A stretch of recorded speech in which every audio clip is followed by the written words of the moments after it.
Welcome to the Poulson Art Gallery here in Arnold, California. I'm Bill Poulson, one of the owners of the Poulson Art Gallery. This is my wife, Babette, and we've been doing stained glass work for a number of years, actually since 1975. And so we both are stained glass artists. My wife specializes in fused glass work, and I specialize in making wood furniture with sort of an Asian flair. We work together on various projects. We do a lot of commissions. And maybe Babette would like to explain about some of her fused glass work. Well, a few years ago, I got interested in going a little bit different direction from doing the stained glass work, and started doing fused glass. And fusing is basically heating up the glass till it fuses together, melts together, and at different temperatures you get different effects. And so playing around with that, I've come up with quite a few different designs. All right, well, the plates that I fuse, everything is basically fused flat first, and then pieces are cut up and put together in the various patterns that you want to use. And then after the initial fusing flat, you put it into various molds to slump the glass at a different temperature, a little bit less heat, and you get the shapes that you want. One of my favorite tools for working in glass is a hammer, and I like to hammer up different leftover pieces of glass and pile them up on a clear sheet and fire it flat, and I get these different colors. Gives you an interesting variation, and then slump that into a bowl shape. And recently I've started doing these little boxes, and these are fused at a different temperature, so each one of these designs on here keeps its shape. And then after I get the sides done, everything is glued together. This one right here has a lot of different designs on each side. This is different glass that I like to use in a lot of my platters and things. I call this my Canyonland glass. To me, it looks like the layers of sandstone that we see when we go hiking in southern Utah. This is an example of a platter that I've done where the designs are fired at different temperatures. Some of it is fired at a higher temperature, so it lays flat, and then other details are fired at a little bit lower temperature, and you can feel the three-dimensional effect. They stay raised. And then this is a wooden display stand that my husband makes to display pieces of art. And I've put one of my more unusual designs on here that's been fused at a lower temperature and slumped over a mold to give it an unusual shape. It's quite delicate. This particular piece of furniture is an entry table with a matching mirror, and I like working with the natural edge. This happens to be a piece of maple burl with the Asian style base. The Asian style base, I think, accents the naturalness of the maple burl, and then of course the matching mirror goes with it. This 3-panel folding screen is made out of cherry and copper foil technique art glass. The wood part is sculpted, hand sculpted. And I like working in this medium because I like combining the wood and the glass together. I think it works really nicely. This is a Hawaiian eevee bird in the upper left corner of the left panel, and heliconia, lower right panel. The yellow bamboo, this is inspired by a trip to Hawaii that I made. I used to live in Hawaii, and that's why I started my stained glass business. But I like doing these folding screens. I have 2 or 3 different bamboo designs that I do because I like combining the two mediums. We've done a number of large mural projects and large stained glass projects in general. The one we're working on right now and have been going on for some time is the Four Seasons of Yosemite in stained glass. The fall mural, which we completed in 1989 or in 1988, was on display at the Ahwahnee Hotel for a couple of weeks for a premiere showing. And from that, we were invited by the chief park interpreter to display it at the Visitor Center in 1990 for the centennial celebration. Then again, about a year and a half ago, we had both murals, the winter mural and the fall mural, on display at the Ahwahnee Hotel again. And now the fall mural is on display at the Cliff Room at Yosemite Lodge by the Falls in Yosemite Park. We're currently working on the spring mural, which I've just started the first panel. We will be continuing on that until, well, we get it finished. Hopefully we'll have it done by maybe April of 2015. And I'd like to show you some more of our work. So I start with coming up with a design or a concept of what I want the finished mural to look like. And I do a watercolor, which is what we have in front of me here. And then I transfer this by blowing it up with a special machine to full-scale drawing, which is what we have right here in front of us. So this is the full-scale drawing that I've developed from my original watercolor sketch that I did, which is the original concept. And I blow it up to full size, which is 8 feet. This particular panel is 8 feet by 2 feet. And the reason why once we blow it up, each panel gets blown up, and then you make sure that all the lines for the rock, trees, and everything flow right through, because there's going to be a divider here between each panel. So this is the full-scale drawing that we work from to start to trace it onto the pattern paper and then start cutting out the glass. Once I've blown it up to full scale,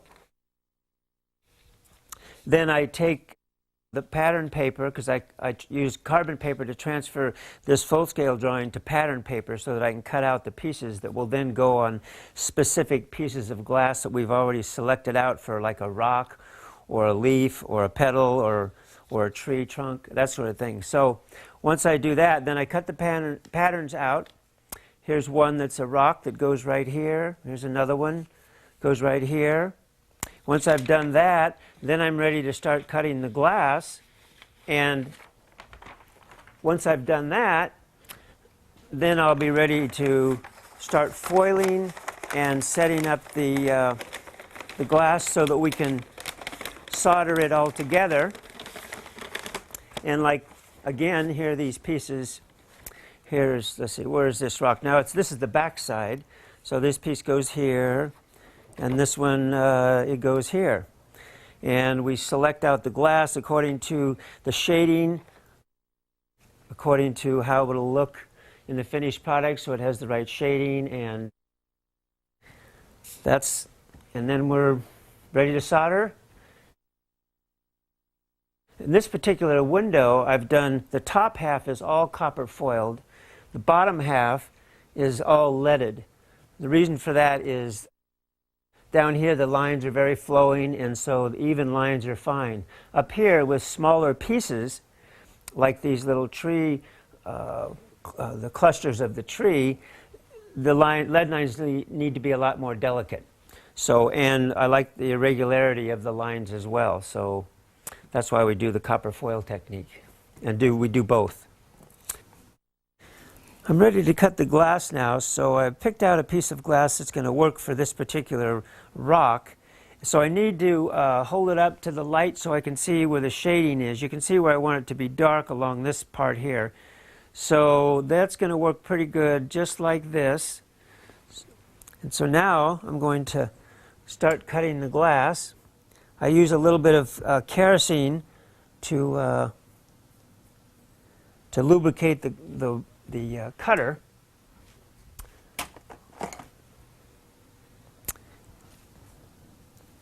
So let's see, a little bit more here.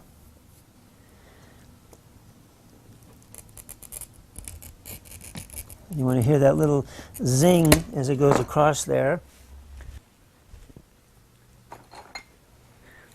Now I take my breaking pliers, and right along the line I've scored, we just break it off like that,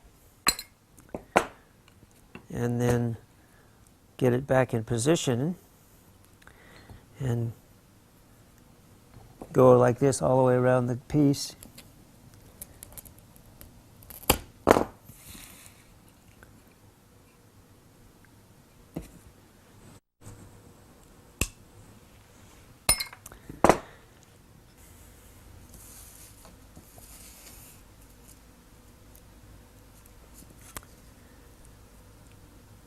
I'm wrapping the piece that I've previously cut now with copper foil, which will then act as a conduit for the solder to stick to.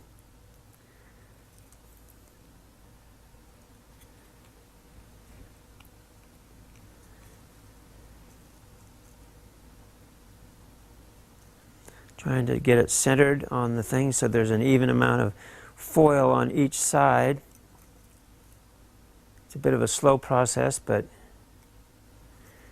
in the end it's actually quicker than doing lead work, although I like to use the foil mainly because I can get more delicate line than lead lines, but I use lead as well when it doesn't matter too much.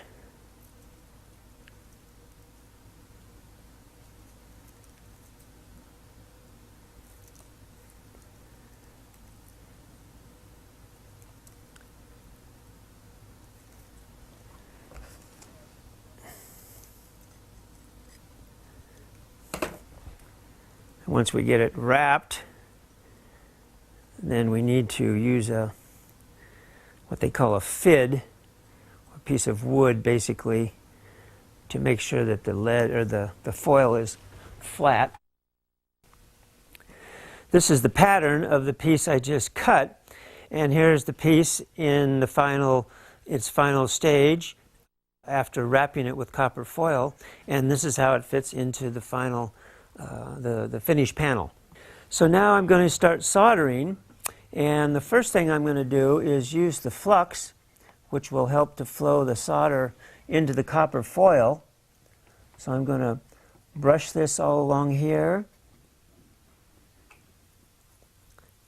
And this takes cleans up the foil so that the solder sticks to it nicely, and it helps the solder flow real nice. So what I'm going to do is I'm going to run a bead, or not a bead, but I'm going to run the solder so it flows into the cracks in between the glass, and it'll just be flat the first time I go through here. And then the second time I go through, I'll actually build a bead up that'll make it look like a regular lead line. So I can go fairly quickly here. The main thing is to get it all the way across. You don't want to go too fast or too slow.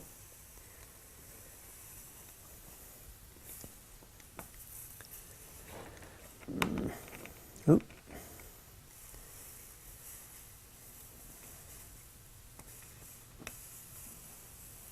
So sometimes as you're going along, because the glass is absorbing the heat, then you have to go a little bit slower. That's why I go over it twice, because it kind of heats up the glass, and the next time I go over, it'll flow out pretty nicely.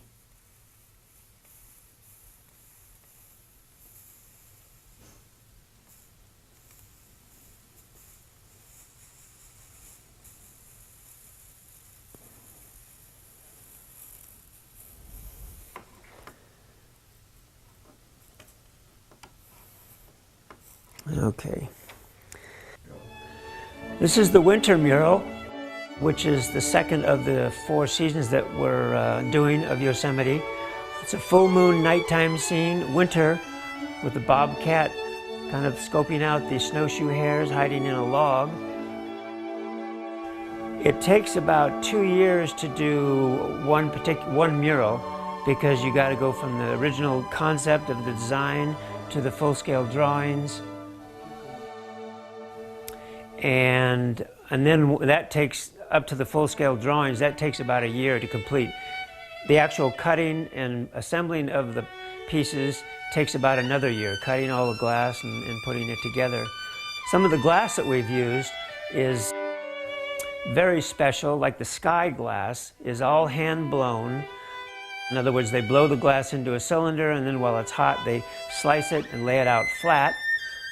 It's the most expensive glass in the mural. It costs about $115 to $20 for one sheet, and the sheet size is about 2 feet by 3 feet. But it was very special for this particular mural because it looks like a nighttime cirrus cloud kind of night with the full moon shining off the clouds.